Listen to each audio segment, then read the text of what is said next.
സാമ്രാജ്യത്വത്തിനെതിരെ പൊരുതുന്ന Venezuelan ജനതയ്ക്ക് ഐക്യദാർഢ്യം അറിയിച്ച ഇന്ത്യയിലെ ക്യൂബൻ എംബസിയും വിവിധ സംഘടനകളുടെ പ്രതിനിധികളും നിക്കോളാസ് മഡൂറോയെയും ഭാര്യ സീലിയ ഫ്ലോറസിനെയും ഉടൻ മോചിപ്പിക്കണമെന്ന് ഐക്യദാർഢ്യ കൂട്ടായ്മ ആവശ്യപ്പെട്ടു.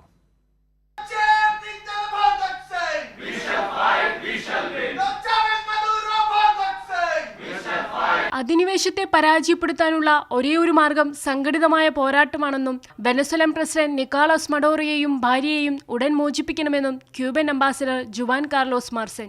മഡൂറോയെ സംരക്ഷിക്കുന്നതിന്റെ ഭാഗമായി 32 ക്യൂബൻ പൗരന്മാരാണ് കൊല്ലപ്പെട്ടത്. ജീവൻ കൊടുത്തും നേതാക്കളെ സംരക്ഷിക്കുന്ന പാരമ്പര്യമാണ് ക്യൂബയുടേത്.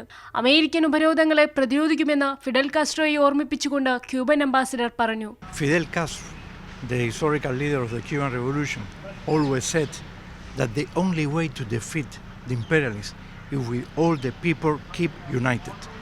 Unity is the best force that we have in order to defeat these new attacks of the imperialists against our people.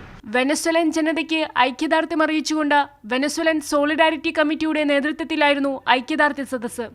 ഐക്യദാർഢ്യ സദസ്സിന് മഡൂറോയുടെ മകൻ നിക്കോളാസ് മഡൂറോ ഗുരേര നന്ദി അറിയിച്ചു.